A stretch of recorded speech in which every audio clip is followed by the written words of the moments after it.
Segundo libro de los Reyes, capítulo 5, del 1 en adelante.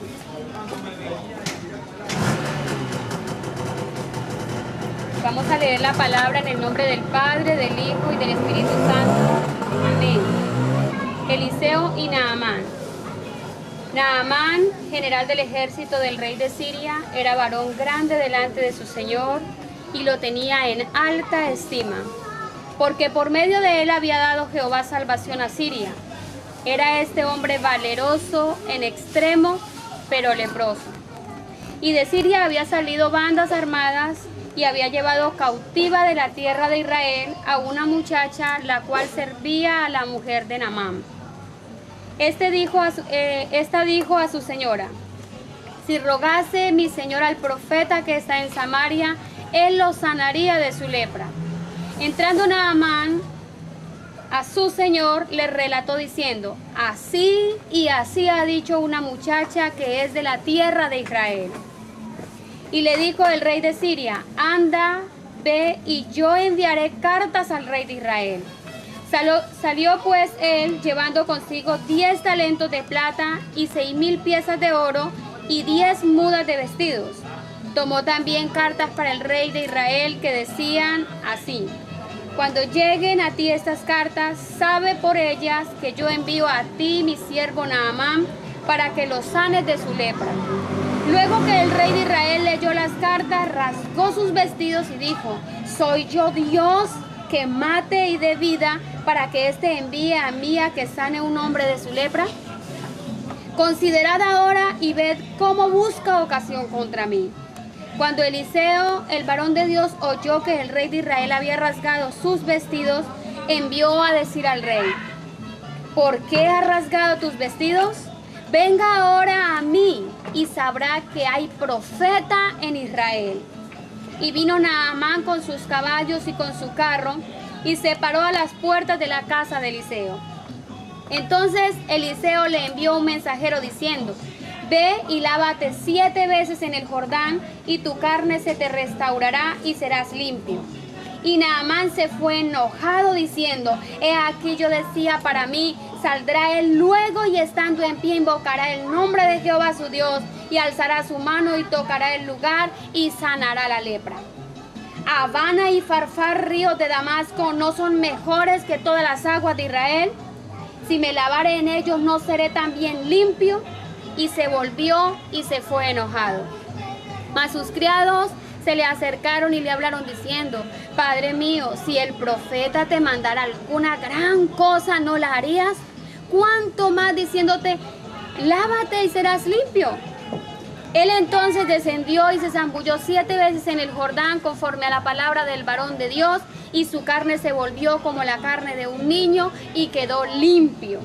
Y volvió el varón de Dios, él y toda su compañía, y se puso delante de él y dijo: he aquí ahora conozco que no hay Dios en toda la tierra sino en Israel. Te ruego que recibas algún presente de tu siervo. Mas él dijo: vive Jehová en cuya presencia estoy, que no lo aceptaré. Y le instaba que aceptase alguna cosa, pero él no quiso. Entonces Naamán dijo: te ruego pues, de esta tierra no se dará a tu siervo la carga de un par de mulas, porque de aquí en adelante tu siervo no sacrificará holocausto ni ofrecerá sacrificio a otros dioses, sino a Jehová.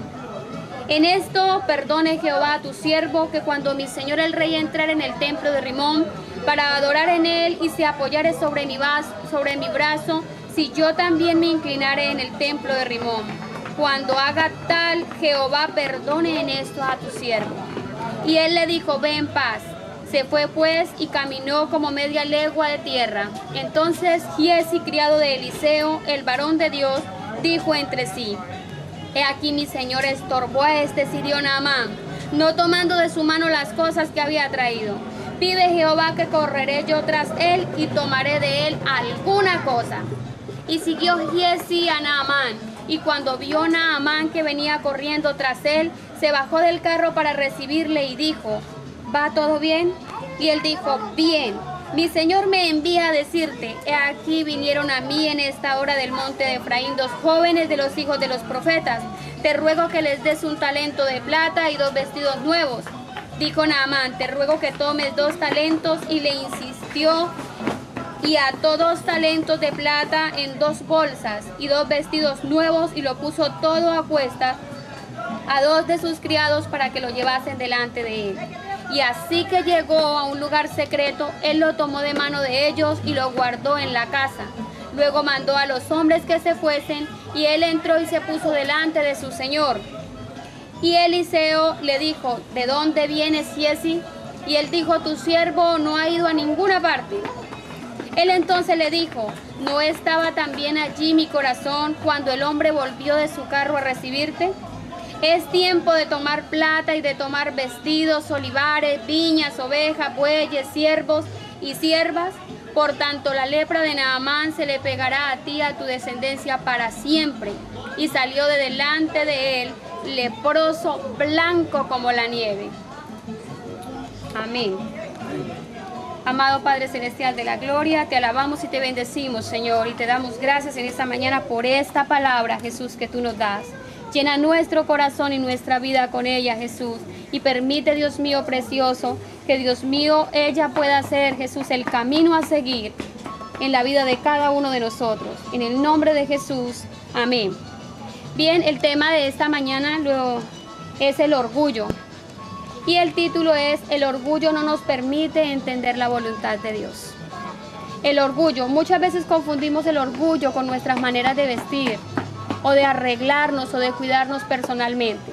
Sin embargo, el orgullo, según el diccionario y según otras características, implica algo diferente. El orgullo viene a ser arrogancia, altivez, altanería, ¿sí? Cuando vemos a los demás menos que nosotros, y cuando nosotros nos creemos como la última chupada del mango, ¿cierto? Como la última Coca-Cola del desierto. Nos creemos lo máximo, nadie hay como nosotros.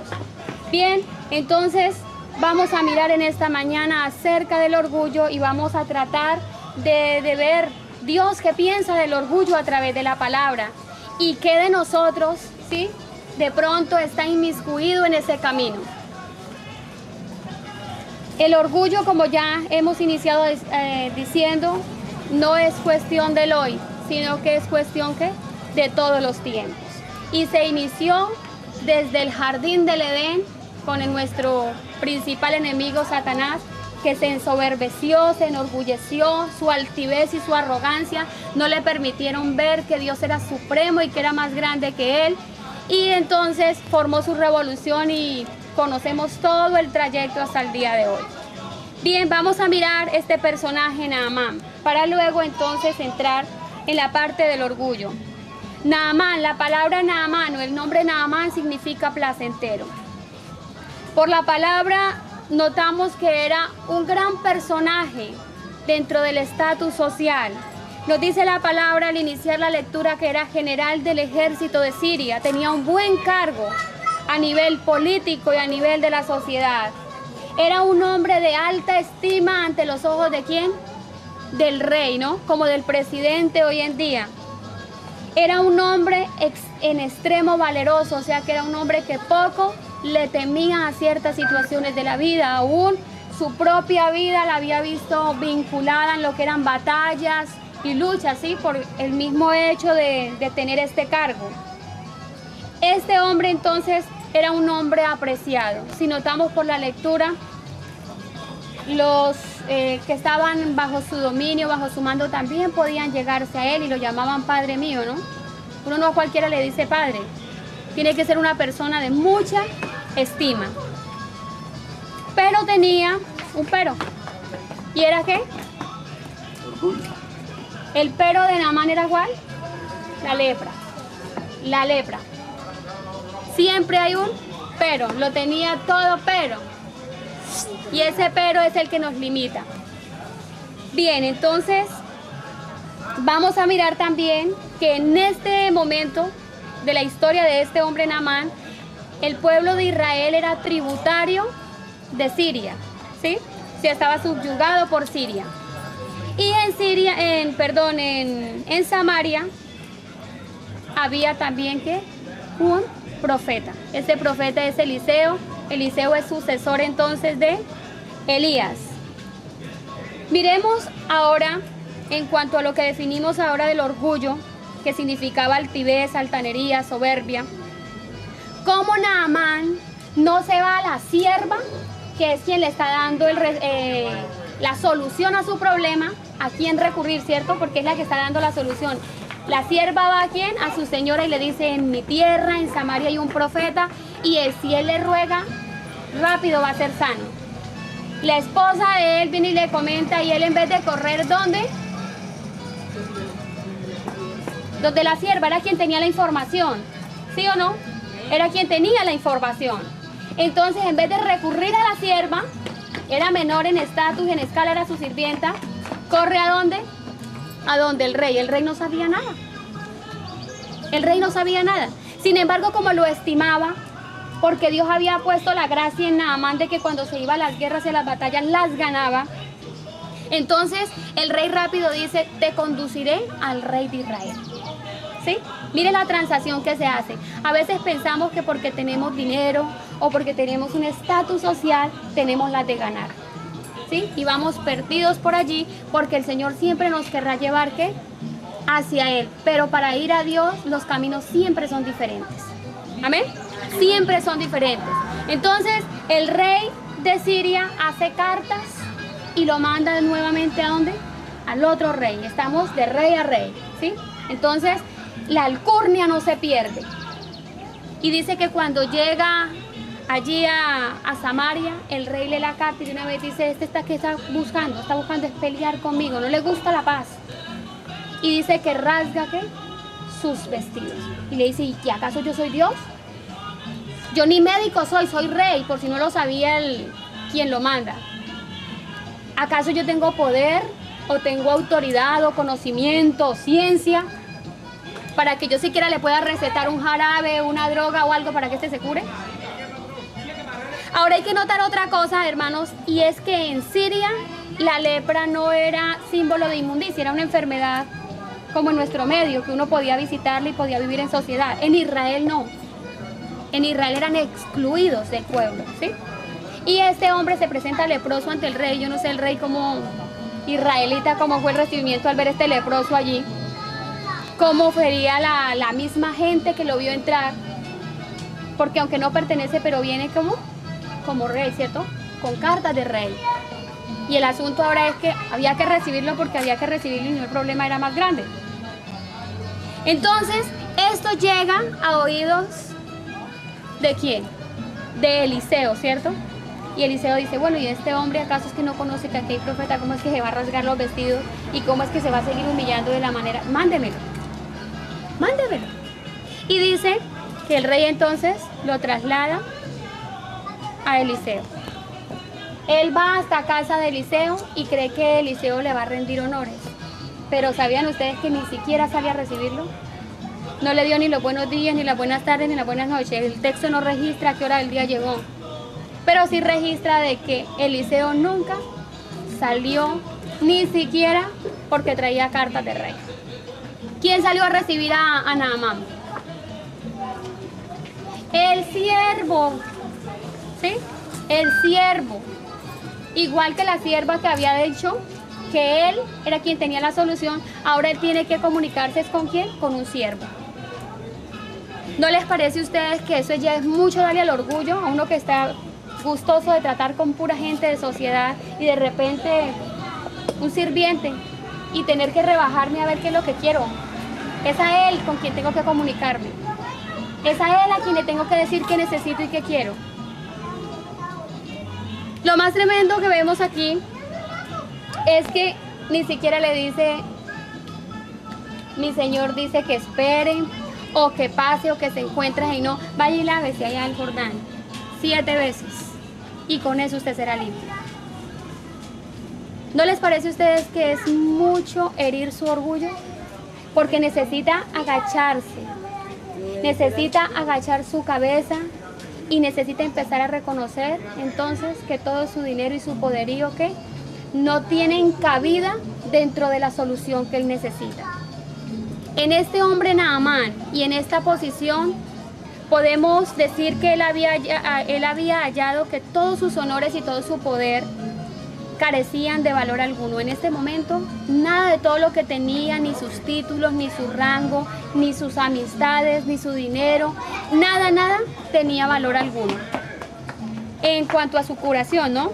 Y que ninguno de los médicos podía curarle y que por esta razón tenía que persuadirse o tenía que desalojar ese orgullo para poder recibir su sanidad. ¿Sí? Un personaje del cual hemos estudiado y oído mucho, que también le pasó igual, y era de la mujer, ¿verdad? El flujo de sangre, muchos años, su dinero y todo lo que poseía gastado en médicos, y al final, ¿qué? Cero cura, ¿sí? No había sanidad para él. Naamán, pese a todas las cosas que lo caracterizaban, también carecía de su salud. Entonces, este hombre tiene que prescindir de su orgullo y volverse del sencillo remedio al que le fue indicado, y bañarse al río que se le había dicho que fuera. ¿Cuántas veces es como nosotros queremos, cierto? Aún la misma tradición de la religión nos enseñó que era así como nos habían enseñado y listo. Otra cosa que un gran mensaje de orgullo, de altivez, que no le permitimos a Dios hacer lo que Él quiere hacer en nuestro corazón, que Él redarguya nuestra vida y que Él transforme nuestra vida y que Él haga con nosotros lo que quiere hacer. Bueno, notamos de que Dios no es limitado por nuestros berrinches, Dios no es limitado por nuestra arrogancia, ¿cierto? Y Dios lo que quiere hacer lo hace. Y si tiene que humillarnos, nos humilla, ¿sí? Entonces, nos damos cuenta de que este hombre comienza a nombrar otra clase de ríos, otra clase de lugares, y empieza a decir, ¿esto no era mejor que aquello? ¿Sí? ¿Acaso si yo me baño aquí no podré ser más limpio? No, no podía ser más limpio. ¿Por qué? Porque Dios le había dicho que era en el Jordán y no en Farfar, ni en otros ríos de Damasco. Sencillamente por eso. ¿Sí? A veces nosotros decimos, es por aquí, cuando nosotros nos han dicho, no es así, no es así, no es así, no es el camino a seguir. Es de la manera que yo quiero y no damos nuestro brazo a torcer. Cuando nosotros no nos sometemos, cuando no escuchamos la palabra, el consejo, ¿sí? Sobre todo nos pasa a nosotros en la juventud, cuando los padres nos dicen, mi hijo, no ande por aquí, ni con fulano, ni esto, ni aquello. No, es por aquí y es así.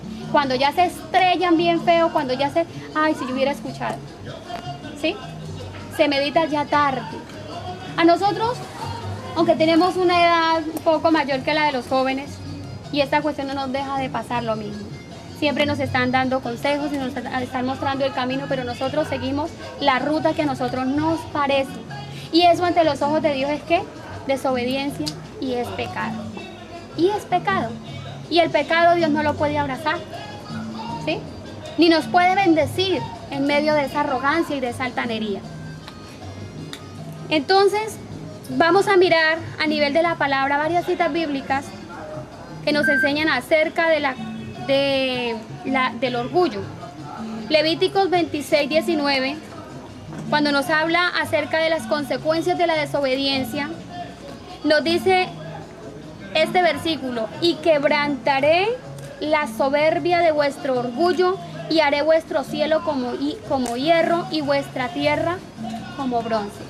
¿Ustedes se imaginan un cielo de hierro y una tierra de bronce? ¿Qué puede dar de fruto? ¿Cuál será la bendición que podamos recibir? ¿Cuál será el resultado que podemos obtener con un cielo de hierro y una tierra de bronce? Nada de lo que se siembra, ¿cierto? Y nada de lo que se quiere da resultado. Muchas veces nos damos cuenta de que el trabajo no nos funciona, todas las cosas nos salen mal y lo poco que hemos llegado a conseguir también se empieza a destruir, ¿sí? Aún nuestra familia empieza a volverse en contra y las cosas empiezan a salir de nuestras manos.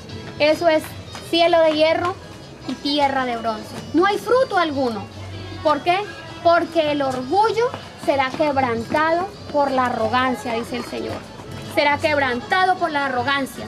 Job 38:11, cuando se entabla la relación de Dios Y Job, al hablar con él, al entablarse una charla con él, Dios empieza a hacerle un sinnúmero de preguntas a él y a la vez a enseñarle otra cantidad de cosas.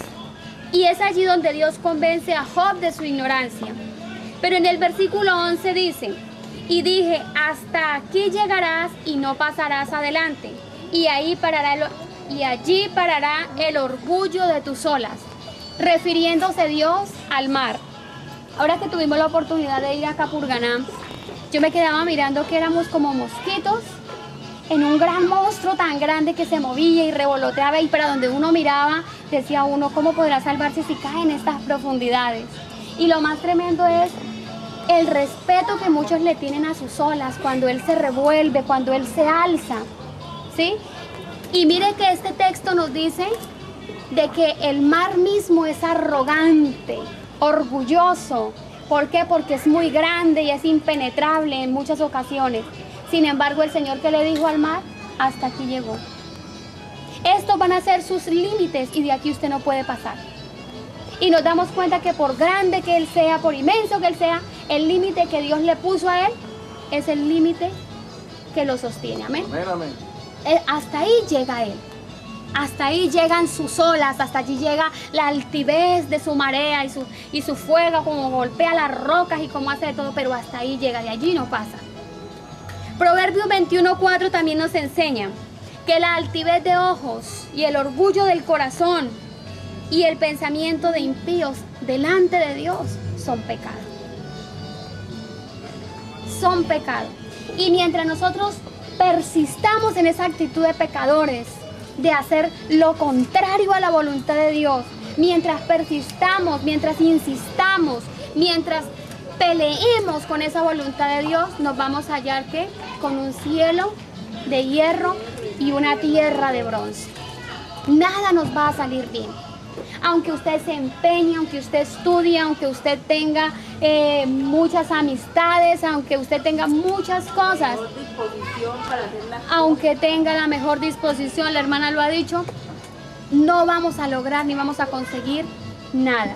Porque para el orgulloso hay un límite. Para el orgulloso hay un límite. Isaías 25:5 nos habla acerca de aridez y dice: como el calor en lugar seco, así humillarás el orgullo de los extraños, y como calor debajo de nubes, harás marchitar el renuevo de los robustos. Algún día en Discovery me pude ver el documental de una tierra que cuando llueve es fructífera, el verdor tan lindo, pero cuando empieza la sequedad del sol, como la misma tierra no tiene profundidad ni suficiente abono y esta cuestión, fácilmente se empieza a secar. Pero cuando empiezan a pasar los meses, se empieza a cuetear. Cuetear es como acortarse la tierra y empiezan las plantaciones a morirse y se vuelve todo como un desierto. Qué cosa tan horrible, no hay animales, no hay vegetación, no hay agua, no hay nada. Y dice de que así, de esa manera, que el terreno no aguanta el calor, la furia del calor, porque no hay una gota de agua y se quiebra, se empieza a descascajar como en conchas, como en costras. Dice que así mismo humillará el orgullo de los extraños. ¿Sabían ustedes, hermanos queridos y amigos, que delante de Dios el orgulloso, el que persiste en su actitud arrogante, es un extraño delante de Dios? Es un extraño delante de Dios. Entonces, ¿cómo ir con las manos levantadas a decirle a Dios que lo bendiga, que llene sus manos, que abra puertas y que lo bendiga, cuando usted es un extraño delante de Dios? Y es un extraño, ¿por qué? Por esa actitud arrogante, vanidosa, por ese orgullo que quiere usted que persista en su vida. Dice: y como calor debajo de nubes, harás marchitar el renuevo de los robustos. Esto es como un vapor caliente, ¿sí? ¿Ustedes han sentido cuando hierve la olla y ustedes destapan ese vapor quema? O sea, no le puede dar rocío a las plantas, ¿cierto? No puede volverlas en su verdor, sino que en cambio, ¿qué hace? Las marchita, las seca y sus hojas caen. Así hemos visto muchos personajes públicos, ¿cierto que sí? Hemos visto mucha gente que después de tener sus manos llenas y de tener tantas cosas, usted dice, pero ¿cómo quedó así? ¿Cómo fue a quedar así? Bueno, aquí la palabra del Señor nos está diciendo que es ¿por qué? por el orgullo. Daniel 5:20, refiriéndose al rey Nabucodonosor, dice: mas cuando su corazón se ensoberbeció y su espíritu se endureció en su orgullo, fue depuesto del trono de su reino y despojado de su gloria. Un rey, mire que no era ningún pelagato, no era ningún sirviente por allí, ¿era quién? El rey. Y dice que cuando en su orgullo y en su vanidad y en su altivez se creyó mucho, el Señor lo quitó de su trono y lo hizo como una bestia del campo. Tremendo, ¿cierto? A comer hierba del campo. Esta hierba del campo, ¿qué implica? Empezar de abajo, como el sirviente, ¿sí? Y muchas veces ni como el sirviente, muchas veces es como un mendigo. ¿Qué día íbamos pasando por aquí? José me dice: mi hija, mire, vea, ese señor trabajaba, ¿dónde fue José? Bueno, tenía un buen cargo y se ganaba un buen salario, y me dice, y se ha quedado sin empleo. ¿Cielo de qué? De hierro. ¿Y tierra? Empezamos nosotros entonces a perder nuestras bendiciones. Empezamos a perder nuestras bendiciones. Este rey, aunque él mandaba matar al que quería y al que no le perdonaba la vida, pero su orgullo y su altivez hizo de que Dios, ¿qué?, lo quitara de su lugar. ¿Cuántas bendiciones habrán para nosotros? Es la pregunta, ¿cierto? ¿Qué tanto Dios estará pensando para usted y para mí? Hoy sentados aquí en esta silla, de pronto nos vemos como en un lugar algo solitario, ¿cierto que sí? Y muy pocos. Pero ¿cuáles son los sueños y cuál es el pensamiento de Dios sobre mi vida? ¿Qué quiere Dios para mí? Quizá el día de mañana puedo ser el canal de bendición para multitud de gente, ¿sí? O puede ser para una sola persona, pero esa sola persona puede llegar a marcar la historia de mi vida y la puede dividir en dos, en un antes y en un después. Pero para que Dios efectúe eso en mí, la arrogancia y el orgullo, ¿qué?, tienen que irse de mi vida. Tienen que irse de mi vida. El Señor nos enseña allí en los evangelios, allí en esas charlas que Él lograba tener con sus discípulos, con la gente que los rodeaba, y el Señor les decía: ¿me están escuchando? Aprendan de mí que soy manso y ¿qué? Y humilde de corazón. O sea que le estaba diciendo el Señor: el orgullo no tiene cabida en el reino de los cielos. Si tú quieres ser bendecido, el orgullo no puede hacer prioridad de tu vida. Si tú quieres ser exaltado, tienes que aprender a humillarte. Y si tú quieres tener puertas abiertas y tener lo que tú deseas, tienes que aprender a ser humilde de corazón. Alguien decía que la persona que es humilde y acomedida se gana lo que estaba escondido. ¿Ustedes creen eso? Una persona que es servicial, con la que usted cuenta en un momento determinado de su necesidad y usted va, lo más seguro es que usted no le niegue, ¿cierto? No le va a decir que no. ¿Por qué? Porque esa persona siempre ha estado dispuesta en el momento en que usted la ha necesitado, ¿sí? Ha sido humilde. Pero muchas veces la arrogancia no nos deja tocar. Ay, no, toco la silla, se me parten las uñas, ¿cierto? Se me mancha el vestido. Por allí no me meto. O a Julián no le hago el favor porque no se lo merece. O porque es menos que yo. En la vida no hay nada escrito, hermanos, amigos. Los que vimos sin zapatos ayer pueden estar caminando sobre alfombras de seda en el mañana, ¿sí? No hay nada escrito mientras vivamos. Quizá hoy carezcamos de ciertas cosas, pero no sabemos qué nos tiene deparados el futuro. Y por eso es que el Señor dice que tenemos que mirarnos como iguales, como hermanos para servirnos los unos a los otros. Colosenses nos habla de la vida antigua y de la vida nueva que nos tiene que regir a nosotros ahora como cristianos. Y nos dice Pablo aquí: vestidos pues como escogidos de Dios. Amén. Santos, amados y de entrañable misericordia, de benignidad, de humildad, de mansedumbre y de paciencia. Entonces parece que el orgullo es ¿qué? Según este pasaje, como un vestido. Es como un vestido. Es como la fachada, es como lo que muestro, ¿sí? Por lo que soy identificado o identificada. Porque aquí me está diciendo Pablo: vestidos pues como escogidos de Dios. ¿Cómo se comporta el que está escogido por Dios? Con humildad. Y entonces aquí nos empieza a dar una lista, ¿sí? Santos. ¿Qué nos dice el Señor? Sed santos porque yo soy santo. Ese es el camino a seguir, ¿cierto? Vamos a santificarnos de día en día. Tiene que ver con mi vida personal, que tiene que irse como en una línea recta, seguida por los parámetros de la palabra, la voluntad de Dios. Dice, amados. ¿Ustedes notan a Naamán? Dice que Naamán era estimado, era amado. Aunque no conocía al Señor, era una persona que dentro de su nivel, era una persona querida. ¿Cuántos de nosotros como cristianos nos hemos perdido de esta pequeña característica? ¿Sí? Y hemos sido arrogantes, y hemos mirado y hemos menospreciado al otro porque no es como yo creo, porque no es como yo pienso. ¿Sí? Pero aquí la palabra me está enseñando a que debo ser ¿qué? Una persona que le cae bien al otro, que puede amarme tanto como yo puedo llegar a amar. También nos dice de entrañable misericordia, que yo puedo dar, que puedo apoyar, que puedo ayudar, que puedo meter mi mano en el momento que se necesite. ¿Sí? La parábola del buen samaritano nos enseña de personas que no son misericordiosas, ¿verdad? Ven el problema y se hacen los de la oreja gacha, los de la vista gorda y pasamos de largo. ¿Sí? Que tenemos que ser buenos. Viene del término bueno. Tenemos que ser buenos. Dice, tenemos que ser revestidos de humildad, de mansedumbre. Yo quiero decir algo. ¿Cómo decir? Que la persona humilde, entre aquellas personas que de pronto, por decir algo, de pronto como cristiano también, porque podemos decirlo que habemos de todo, ¿verdad? Como a veces nos aprovechamos de la humildad, ¿no?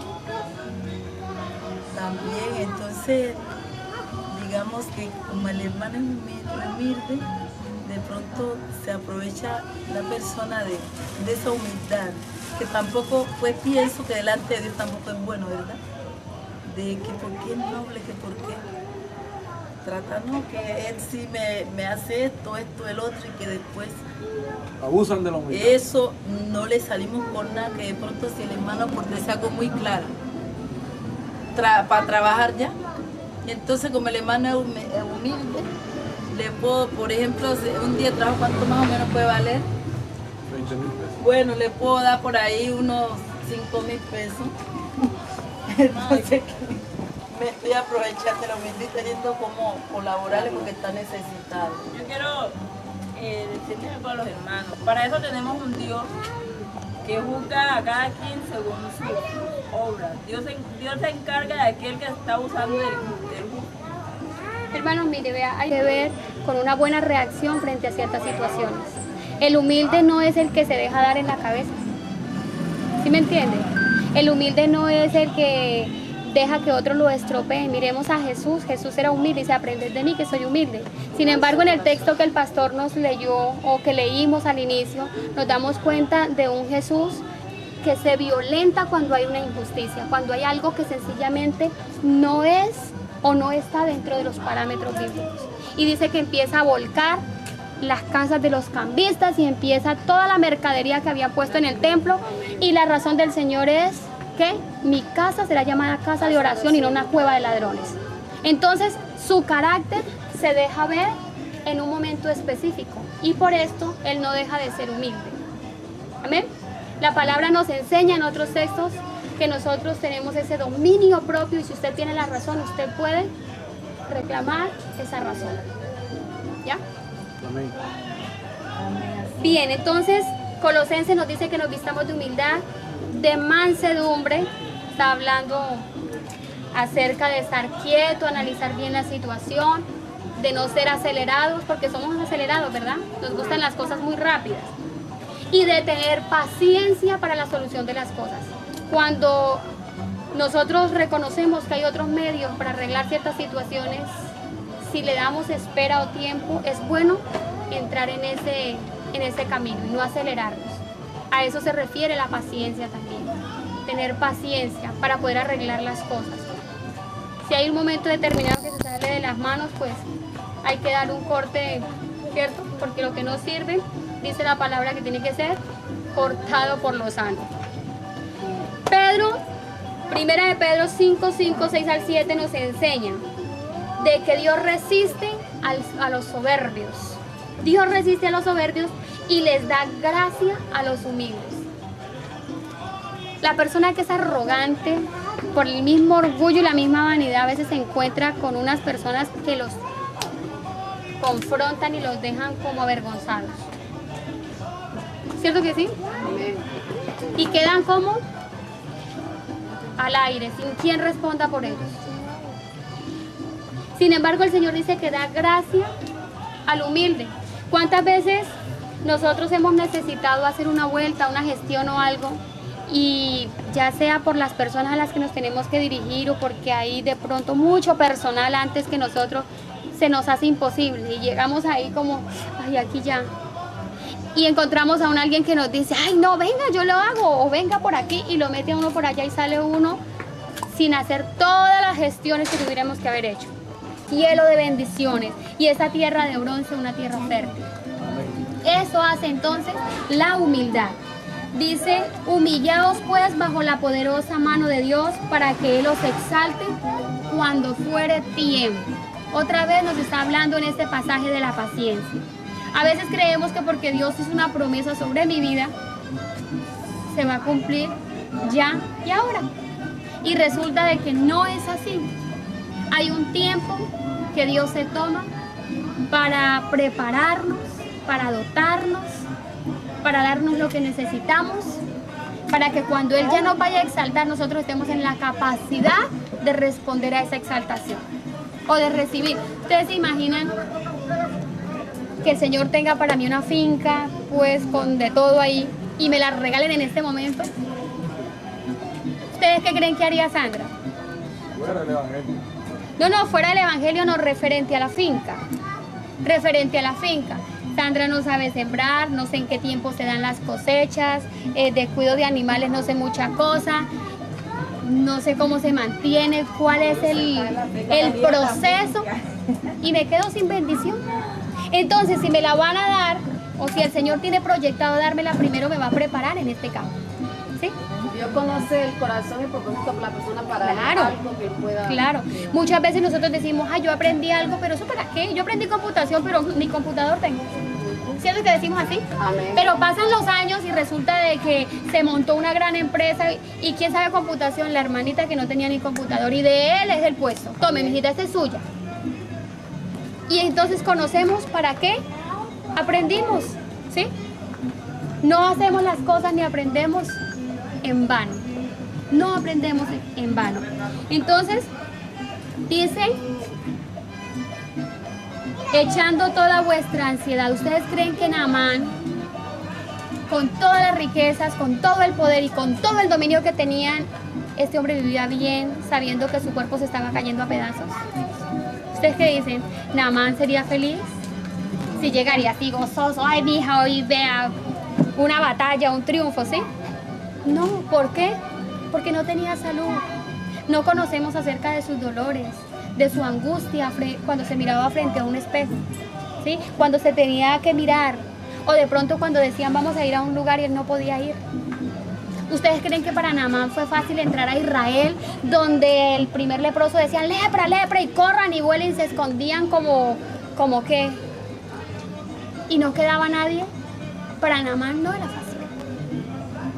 Tenía muchas cosas, pero también tenía una aflicción en su corazón, ¿sí? Y aunque tenía arrogancia y orgullo y vanidad, ese hombre no era feliz. Hermana, perdón que la interrumpa. A veces Dios nos deja a uno un aguijón, Él moldea a uno. Porque a veces nosotros, o sea, el único perfecto es Jesucristo. Y Él dice que nosotros con un aguijón, Él nos doblega a que nosotros permanezcamos en Él. Hermano, sin embargo, nosotros, si usted mira a Eliseo, ¿quién era?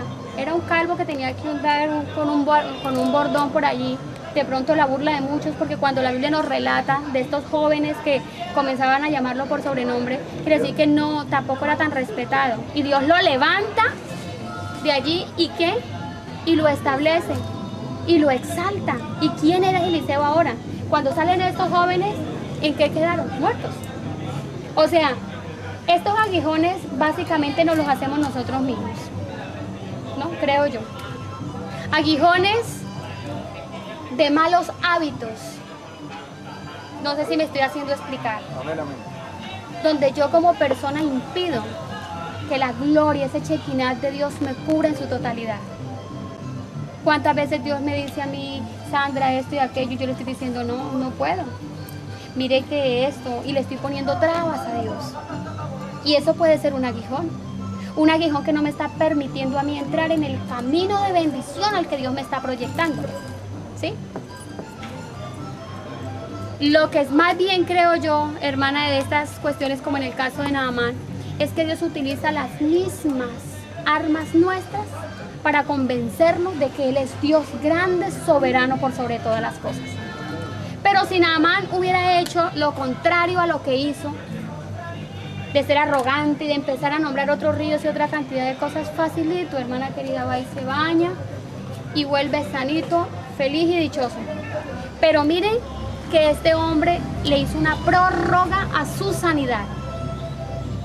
O sea que extendió el límite de tiempo que Dios estaba soñando para su sanidad por ser terco, por ser arrogante. ¿Cuántas veces Dios tiene que esperar cuántos años para bendecirnos a nosotros? Porque no queremos cambiar un mal hábito en nuestra vida. No queremos cambiarlo. Y hasta que nosotros mismos no nos dobleguemos, no hay bendición del hogar. ¿Sí? Entonces esto le pasó a Naamán hasta que dijo, verdad, yo voy, me baño a farfar y vuelvo y salgo igual de carchoso y hasta peor. Vamos a bañarnos. Y dice de que cuando él se baña, ahí sí sale Eliseo, ¿no lo notaron? Que cuando él ya viene limpio, ahí sí sale el profeta, ahí sí habla con él personalmente. Pero ¿sabe qué otra cosa Naamán tenía? Aun cuando se bañó, volvió con un poquito de orgullo. Y dice, sí, dice, yo aquí le traigo esto porque le voy a pagar. Era un hombre acostumbrado a pagar por los favores. No sabía de servicio nada. Servir sin interés, él no lo sabía. Él no lo sabía. Y entonces cuando él llega y le dice, vea todo esto, el primer dijo, no. El milagro que Dios ha hecho sobre su vida es eso, un milagro y es gratuito. Y vuelve otra vez y reconviene en la vida de Naamán. No es por lo que usted tenga y no es por lo que usted haga. Sucede hoy en día, ¿cierto? No es por lo que somos, ni es por lo que hagamos, por lo que Dios nos va a utilizar. Amén. A veces creemos que es por el lugar que ocupo, por el estatus que ocupo, por lo que soy. Y no es por eso. Es sencillamente porque la gracia de Dios es multiforme, grande y Él es misericordioso. Y dice que Él llama a quien quiere y le da lo que quiere. Amén. Amén. En este caso, entonces, nuevamente, Naamán recibe un golpe acertado sobre su orgullo. Y es allí donde Naamán reconoce entonces la presencia de Dios y Naamán se convierte. Y es donde él le dice, vean, yo sirvo a un hombre idólatra, ya él se salió de la mezcla. ¿Qué voy a hacer allí? Y es donde el profeta entonces le da a él la autorización de que lo haga, ese es su trabajo. Pero que su corazón siempre esté, ¿qué? Resaltando y exaltando al Señor. Dice, humillaos pues bajo la poderosa mano de Dios para que Él os exalte cuando fuere tiempo. Hay un tiempo, hermanos, para nosotros.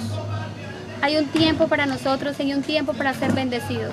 No nos aceleremos, más bien empecemos a cambiar esos malos hábitos. Cuando la palabra del Señor empieza a hablarnos, es una forma de empezar a moldearnos, ¿cierto? De empezar a moldearnos.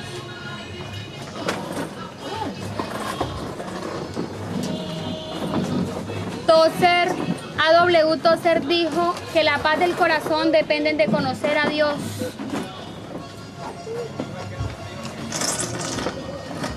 La paz del corazón depende de conocer que Dios realmente nos está guiando y que por tanto el dudar de lo que Él está haciendo destruye la tranquilidad interior en nuestra vida y llena nuestro corazón de incertidumbre y de temor. ¿Sí?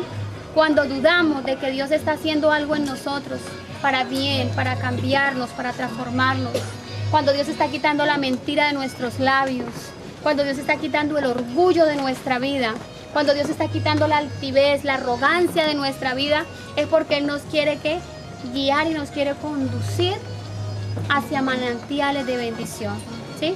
Pero cuando yo dudo que es Dios quien lo hace, esto imposibilita, deja a Dios manos cruzadas y que no pueda hacer nada por mi vida.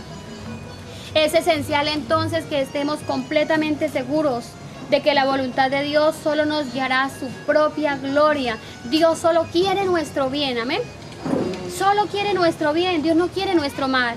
Y si Él nos ha proyectado sobre algo es porque Él quiere bendecirnos, amén. Se ve a veces la cosa difícil, pero el objetivo de Dios es que nosotros seamos bendecidos.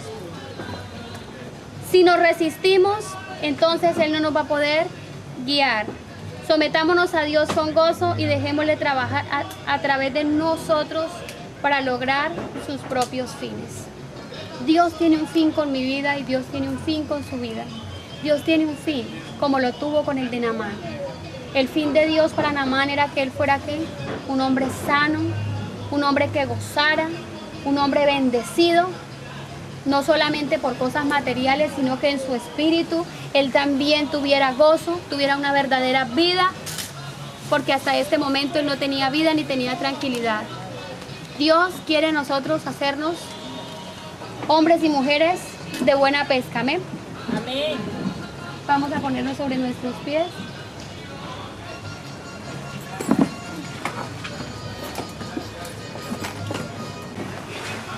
Digámosle a Dios que si en alguna actitud de nuestra vida se ha presentado ese orgullo derivado del padre de las tinieblas que nos ha empañado por completo la visión de lo que Él quiere sobre nosotros, que lo derribe. Que derribe esos gigantes que se han querido apoderar de nosotros. Quizás sobre nuestra vida no está la lepra, pero hay otras cosas que sí están haciendo parte de ella y que nos están impidiendo ser bendecidos. Digámosle a Dios que derribe eso en esta mañana. Que nos enseñe cuál es la verdadera humildad de la que Él nos hablaba. ¿Qué es ser humilde? Y qué es dejar el orgullo. Digámosle a Dios en esta mañana que queremos ser oídos por Él, escuchados.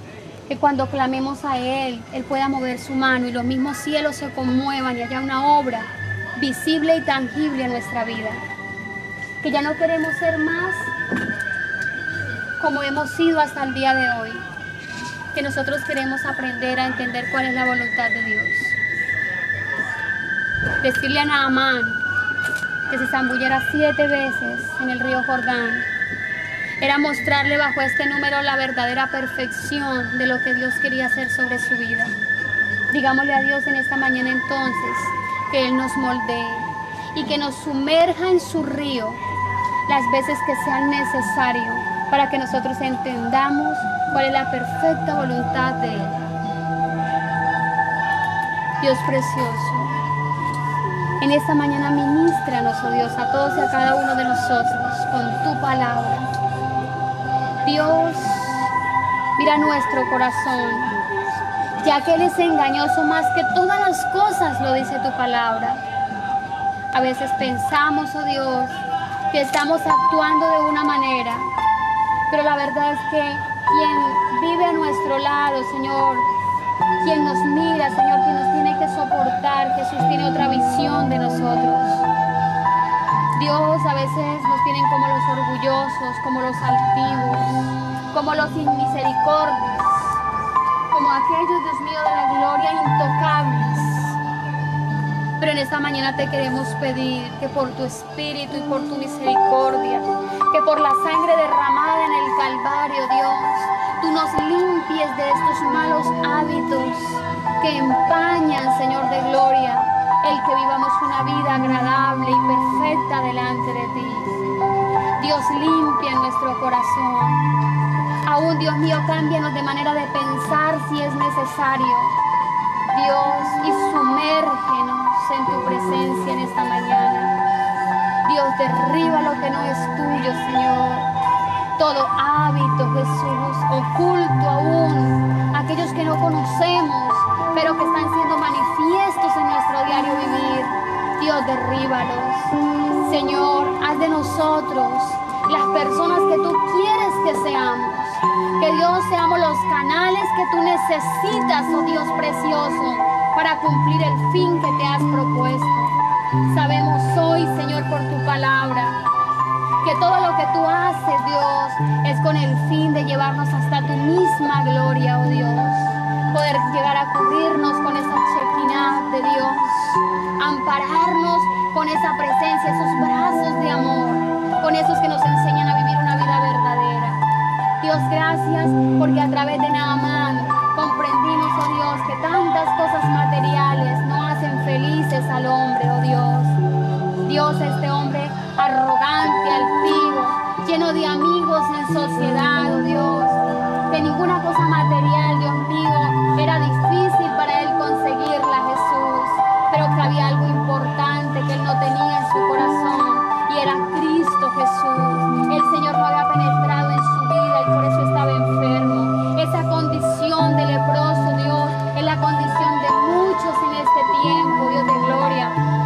Andamos divagando, Dios mío, por las calles, pensando y profanando limpieza, Dios, pero la verdad es que nuestro corazón está manchado, nuestro corazón, Dios mío, está amargado, está siendo altivo, Jesús. Una y otra vez clamamos a ti, Señor, por esos cambios a un nuevo estilo de vida, Dios. Padre, que cuando se hable de nosotros, oh Dios, se nos diga que somos personas, Jesús, que amamos y dignas de ser amadas también, que somos misericordiosos, Señor, que nos condolemos del que lo necesita, Jesús, que somos humildes, oh Padre, porque tenemos mansedumbre en el corazón, porque somos tus hijos, oh Dios. Señor, enséñanos, oh Dios, a ser más como tú, oh Dios, a vivir como tú, Señor de gloria. Oh, mi Rey precioso. Esta vida nueva, esta vida que ha visto correr tantas veces las penas, ay, yo he visto un corazón soñador envuelto en las tinieblas, hoy respira aroma